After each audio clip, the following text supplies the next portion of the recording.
Bismillahirrahmanirrahim. Kata Allah, Muhammad, kamu tidak akan pernah ditinggalkan oleh Allah Tuhanmu. Yang kalau ada kata Rabb itu nama yang melekat pada Allah khusus bagi sifat rububiyahnya. Jadi rububiyah itu yang merawat, memperhatikan, mencukupkan kebutuhan, menyembuhkan saat sakit. Seakan-akan Allah ingin mengatakan begini, Muhammad, saya yang menghidupkanmu, menciptakanmu, merawatmu, menyembuhkan saat sakit, menenteramkan keadaanmu. Yakinkan pada dirimu, saya tidak akan pernah meninggalkanmu dalam keadaan engkau senang atau dalam keadaan sesulit apapun. Ya. 6 bulan yang telah terlalu ini adalah latihan. Walal akhiratu, sepanjang engkau berpegang teguh pada kepentingan akhir. Ya. Awas, lihat poinnya betul ya. Walal akhirah pakai la bukan li. La itu huruf taukid, huruf yang menguatkan, pesan yang kuat. Maksudnya, kalau engkau ingin selalu bersama rahmat Tuhanmu, aku tidak akan tinggalkan, maka pastikan, kuatkan pada dirimu, jadikan seluruh aktivitas hidupmu itu akhirah. Akhirah, tujukan karena kepentingan akhirat. Ya, tujukan. Ya, kamu sebentar di dunia, besok lusa akan pulang. Di akhirat tidak akan pernah terpisahkan lagi. Ya, akhirat sifatnya abadi. Karena itu kalau tidak akan pernah ditinggalkan oleh yang menguasai langit dan bumi, maka kata Allah, jadikan semua aktivitasmu itu orientasinya akhirat. Akhirat. Dan itu lebih baik daripada engkau memprioritaskan ula dunia. Pelan-pelan. Pelan-pelan. Lihat prinsipnya, lihat prinsipnya. Nabi SAW diminta oleh Allah, kalau seluruh aktivitas Rasulullah SAW, bukan cuma sholatnya, puasanya, zakatnya, tapi semua aktivitas hidupnya, dari bangun tidur sampai tidur lagi, diniatkan seluruhnya untuk kepentingan akhiratnya. Kalau kepentingan akhirat tidak ada yang lain kecuali ibadah. Ya, ibadah itu artinya karena Allah. Makannya karena Allah, minumnya karena Allah, bekerjanya karena Allah, aktivitasnya karena Allah. Maka jaminan yang diberikan oleh Al-Quran ini jaminan Quran langsung. Allah bersumpah pada orang-orang seperti ini, Allah tidak akan tinggalkan dirinya, baik dia dalam keadaan senang ataupun dalam keadaan sulit apapun. Ini maksudnya. Kadang-kadang orang kalau terlampau senang itu bisa lupa dengan Allah. Ya. Demikian orang yang terlalu pesimis dengan ujian, ya, diuji dengan berat, kurang sabar juga bisa lupa dengan Allah. Ya. Ada orang-orang yang saat senang bahkan sulitnya tidak pernah ditinggalkan oleh Allah. Ya. Ada orang mengajak pelaku maksiat saat sedang senang, oh kamu sedang promosi jabatan, traktiran yuk, kumpul. Tiba-tiba minuman tidak jelas, diarahkan pada yang lain. Daripada kumpul-kumpul seperti ini, lebih baik kita makan satenya sambil ta'lim yuk. Dut, ajak kumpul. Karena dijaga ya, keadaan senang ataupun sulit. Nah, Anda bayangkan, ini poinnya. Bila seorang nabi saja, Rasul yang mendapat wahyu, berita dari Allah, mendapat jaminan surga tertinggi, masih diminta oleh Allah untuk memprioritaskan akhiratnya, maka bagaimana dengan kita yang bukan nabi, bukan rasul, dan yang belum jelas surganya?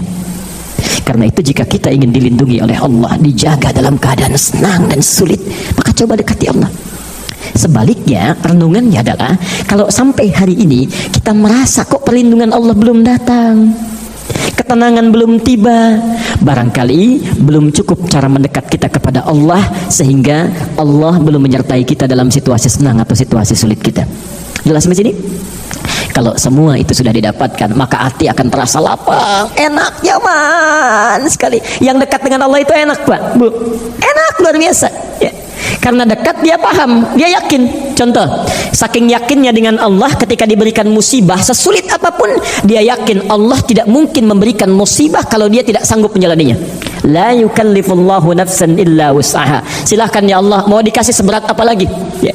Ketika Nabi sudah keluar kata-kata seperti ini, Masya Allah, Allahu Akbar, diusir dari Mekah, pergi ke Taif, dilempari oleh orang Taif, terluka kaki beliau, terluka tangannya, terluka keadaan dirinya, dilindungi oleh Zaid bin Thabit, terluka juga. Anda bayangkan, tiba-tiba beliau dengan Zaid beristirahat di bawah naungan satu pohon, malaikat turun, malaikat Jibril, nggak main-main, malaikat Jibril. Kata beliau, angkat tanganmu ya Rasulullah, mohonkan kepada Allah, saya akan angkat bumi Taif dan menghimpit mereka yang telah menganiaya engkau itu. Apa kata Nabi, perhatikan kalimatnya, la ya Jibril fa innahum qaumun la ya'lamun. Tolong jangan lakukan wahai Jibril, karena mereka belum tahu saja. Kebanyakan ahli sirah hanya berhenti sampai di sini menyampaikannya, tapi kalimatnya belum selesai. Ketika sudah sampai pada puncaknya, perhatikan saking lapangnya jiwa beliau, tahu kalau Allah mau dilempari pun oleh siapapun, kalau Allah sudah berkehendak, tidak ada kecuali itu ada kebaikan di dalamnya. Tidak ada apapun kecuali ada kebaikan. Lihat kalimatnya, ilahi, ilahi, ya Allah, kata Nabi, perhatikan, ya Allah, ila man takilluni, saya ridha kepada siapa lagi engkau akan titipkan saya. Jadi di Mekah diusir, berjalan ke Taif juga dilempari, kata Nabi, kemana lagi tempat yang harus saya tuju? Ya, kemana lagi tempat yang harus saya tuju? Kepada siapa saya engkau akan titipkan? Ya, ila ba'idin yu'limuni, apakah kepada tempat yang masih jauh dan mereka akan menyiksa saya di sana? Ya, am ila qaribin yu'dhini, atau tempat yang dekat yang dengan itu mereka akan menyiksa saya? Yang jauh menyakiti saya atau yang dekat menyiksa saya? Fa'ana radin, saya ridha ya Allah, saya ridha asalkan engkau tidak murka kepada saya, asalkan engkau tidak murka kepada saya. Yang penting engkau nggak marah. Mau disiksa silahkan, mau dianiaya silahkan, ya, asal engkau tidak marah kepada saya. Lihat rahmatnya Nabi ini, dan rahmatnya, la haula wala quwata illa bi rabbi, tidak ada satu daya upaya kecuali kalau Rabb saya sudah berkehendak. Kenapa kalimat ini bisa keluar? Karena setelah surah Ad-Duha turun satu ayat, satu surah langsung yang meneguhkan keadaan jiwa beliau. Alam nashrah laka sadra, disebut dengan al-insyirah, keadaan hati yang sangat lapang. Karena orang sudah dekat dengan Rabbnya, tidak ditinggalkan oleh Allah, maka keadaan jiwanya akan lapang. Apapun dia akan terima. Mau sulit, alhamdulillah. Sedang syukur, alhamdulillah. Karena hakikatnya semua ujian dan titipan.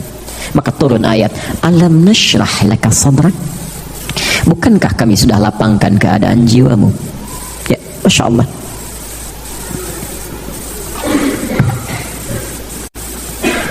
Wa wada'na anka wizrak, dan dengan kelapangan jiwa ini semua beban seberat apapun akan kami angkat. Alladzi anqadha dhahrak, yang memberatkan pundakmu. Anda pernah ngangkat barbel? Ya, kalau disimpan di sini berat kan ya? Nah, itu yang disebut dengan anqadha dhahrak. Jadi ada beban di sini, di belakang punggung, berat. Itu bahasa kiasan indah sekali. Bahasa Quran dia, seberat apapun yang dibawa beban kehidupan, kalau hati kita sudah lapang dengan Allah, maka Allah yang angkat itu semua. Lapang keterimanya, enak. Seperti tadi. Dan kalau sudah seperti itu, wa rafa'na laka dzikrak, maka engkau akan diangkat dimanapun. Kalau Allah sudah mengangkat, maka penduduk langit dan bumi akan mengangkatnya. Masya Allah. Baik, pelan-pelan. Yang maksud yang ingin saya sampaikan, selain Anda pelajari surah Ad-Duha dengan Al-Insyirah ini, karena itu urutan Al-Insyirah langsung terletak setelah Ad-Duha. Pesan saya, kalau Anda membacanya dalam sholat, maka jangan pisahkan keduanya. Ya, nggak pakai, nggak usah. Ya, baik. Karena dia datang dengan berurutan. Ya. Kalau ingin terpisah nggak apa-apa, tidak salah, tapi sebaiknya disatukan, karena itu pasangan yang datang berurutan yang saling melengkapi dari sisi maknanya. Ya, biasanya kalau yang saling bergandengan satu terpisahkan, yang lainnya merasa kesulitan. Ya, jelas ya? Baik.